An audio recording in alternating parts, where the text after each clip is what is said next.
The government of Canada has put into effect a great bill that will essentially ban single-use plastics, 6 single-use plastic items, including straws, grocery bags, and takeout containers.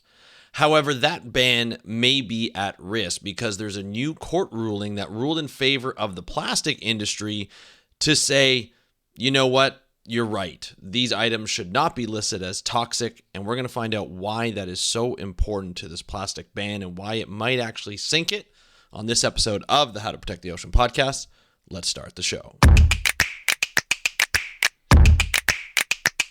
Hey everybody, welcome back to another exciting episode of the How to Protect the Ocean podcast. I am your host, Andrew Lewin. This is a podcast where you find out what's happening with the ocean, how you can speak up for the ocean, and what you can do to live for a better ocean by taking action. And today we're going to be talking about an action that was taken by the government of Canada a couple of years ago, and this has been in the works for a very long time. I remember the first minister when the government of Canada got in, when the Trudeau government got in, they said, "Hey, we're going to actually put together a ban for single-use plastics. It's going to be a ban federally, so it's going to be countrywide, and we're going to phase it in over a number of years." And then COVID hit, and we couldn't really do anything. So then all of a sudden, they're just going to start phasing it in, and that's they'll have to put it in later. And they did that last year. They actually put it into effect in 2022, and it's going to be phased in over a number of years. I believe it's like maybe 6 years total until the complete ban. Now, this is a ban of not only creating it here and making it here, manufacturing the plastics here, but also importing any kind of plastics or exporting plastics. So that was what the ban was going to do. And it was going to be on 6 categories of plastics. And so that's, where we're looking at here. And it had to do with like what the plastics were made of. To be able to do that, they wanted to put together a plastic ban. To be able to put the plastic ban together, they wanted to say, hey, under the Canadian Environmental Protection Act, we're going to list these plastics as toxic. That's what we're going to do.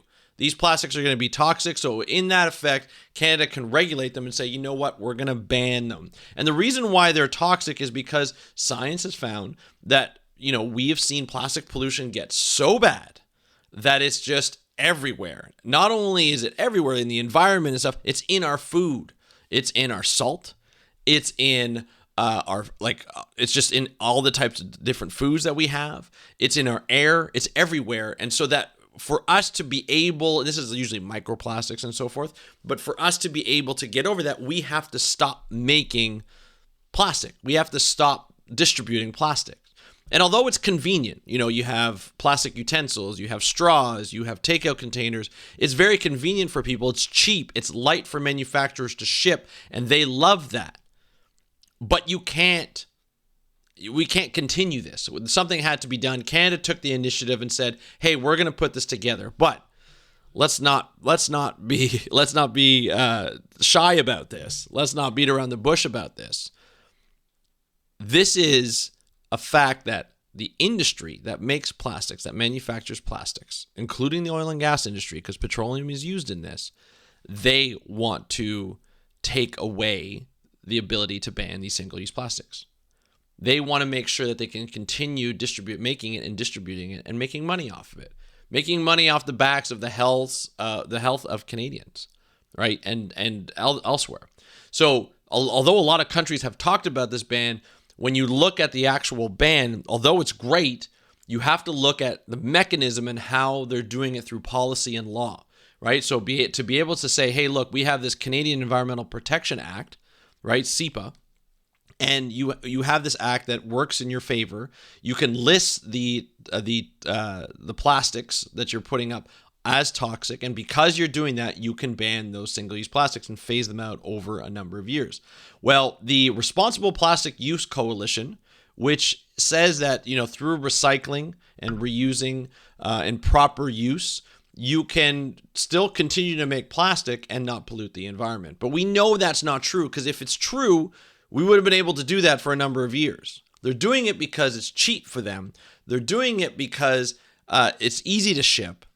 They're doing it because it's convenient and it's already in our lifestyle, right? If you go to any, just for instance, at my work, we have a huge kitchen, right? And when we do events, we all go in on Wednesday, we do events, we have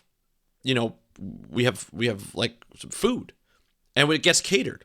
And when it gets catered, the catering company brings it in, and they bring in plastic utensils. And everybody uses them because they're right beside all your stuff. Everybody just picks them out.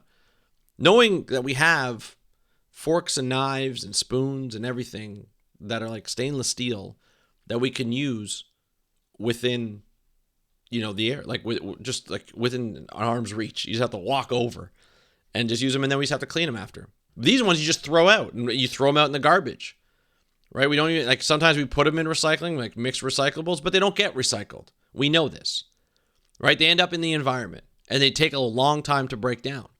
So just the convenience of everything. By the way, I don't work for an environmental organization. I work for a software company. We're working on, putting a committee together to start saying, hey, we need to start being more aware of our impact on the environment, and we need to, do these types of things and not use single-use plastics when we have catering.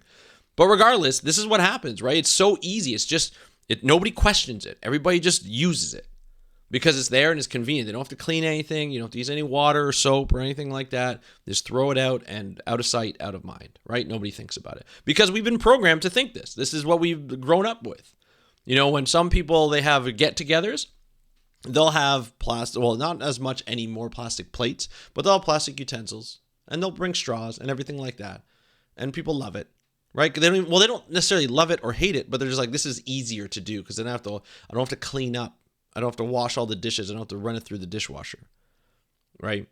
All the plates and everything, or wash them by hand, right? Which can be a pain. I understand. It's not as convenient as just throwing it out and out of sight, out of mind. But a lot of people won't put them in the recycling bin. You'll see the big garbage bags come out during a party, and they'll just throw it all in there, and then you just throw it out at the curbside, and you just, again, out of sight, out of mind. That's a difficult thing to process when you have to be like, oh, why can't we just use, like dishes and utensils that we can reuse, right? That we can just use all the time. That's in our houses, it's in our apartments, it's wherever we live, and maybe we can do that. Maybe some people don't have enough. I get it. There's always exceptions and everything like that, but this is how we've been sort of programmed to just think about it just through our lifestyle. By going to other people's places and doing who are doing the same thing. You look at any kind of function at an office place or any large gatherings, and you're going to get these types of plastics. But they're bad for us, or in the long run, maybe not directly, but indirectly, they're bad for us. They're bad for everybody. It doesn't, plastic pollution doesn't discriminate based on gender, based on race, based on culture, religion, age. It just pollutes, and it can poison us over time, right? And so having these bans are extremely important, and being able to push this forward and adapt to these types of challenges is going to be really interesting to see how the government actually adapts to these challenges. That's what's going to be the big kicker here, right? That's going to be the big kicker. And so I was looking, the reason why I knew about this was on Oceanic Canada's Instagram. And on November 17th, they let us know, they said the federal court has ruled in favor of big plastic and dismissed the listing of plastic under the Canadian Environmental Protection Act. Canada now faces a significant setback in its battle against plastic pollution. And he said, yet we are undeterred. This is what Oceanic Canada is saying.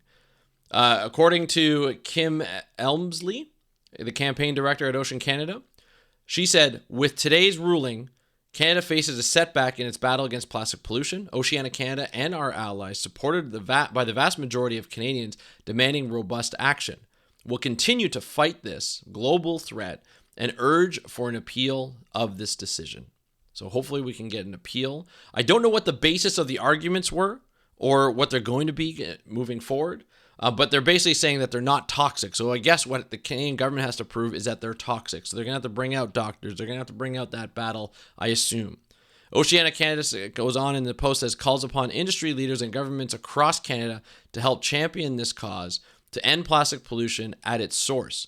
Our planet depends on this leadership. So it said learn more by visiting the link in the bio. So I highly recommend you go to Oceana Canada's page and you learn more about the plastic campaign that they have going on. I'll try and get somebody from Oceana Canada on the podcast to talk about what is going on, like the details of this setback. Because I'm curious as a Canadian, obviously, but also as a marine conservationist who wants to see plastic pollution end, right? We want to see it controlled at the source. So if we don't make it, or if we don't allow it to have in our countries, we can't. It won't get into the oceans, right? Because, or in any kind of our waterways, or even in landfills, because it's not going to be there. That's what we want.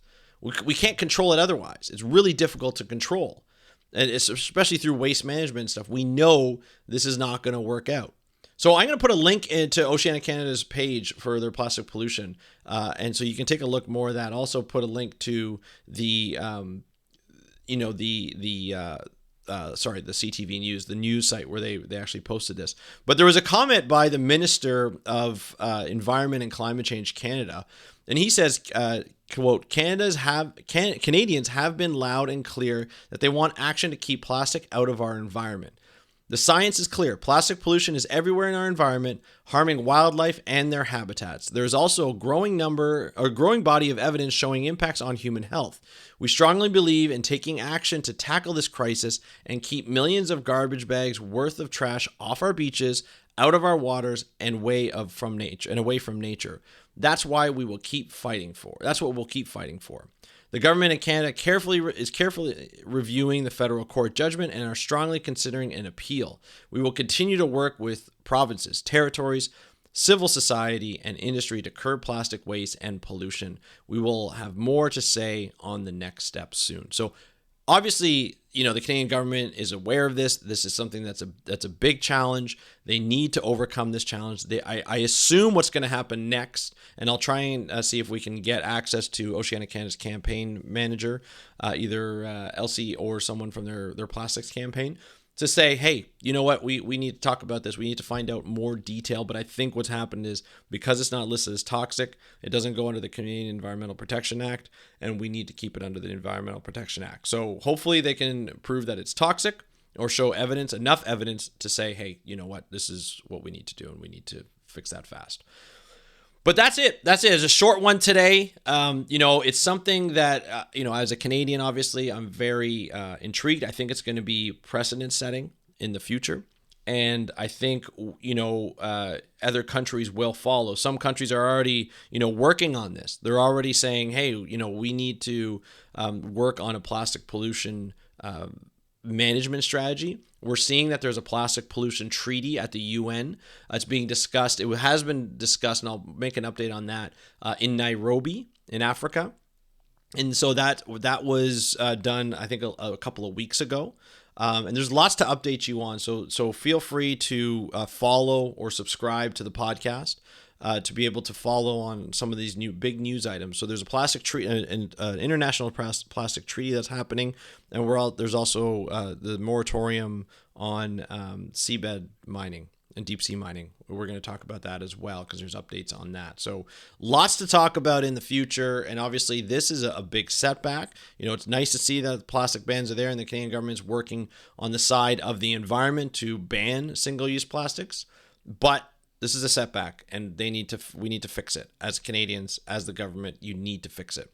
So hopefully they'll be able to do so, and we can work on bringing that back and doing something about it, right? And maintaining that the single-use plastic ban is going to be kept the way it's going to be, and it's going to continue to phase out things. I don't know if this ban is done now at this point or suspended, but I think we'll wait till the appeal goes in and wait till we get more information. So looking forward to doing that. But if you have any questions or comments relating to this episode, you want to get your frustrations out, feel free to DM me at How to Protect the Ocean. At How to Protect the Ocean on Instagram. And of course, if you want to get a hold of me, you can do so through our Speak Up for Blue website. Just go to the Contact Us page. It goes right to my email. And I want to thank you so much for joining us on today's episode of the How to Protect the Ocean podcast. I'm your host, Andrew Lewin. Have a great day. We'll talk to you next time, and happy conservation.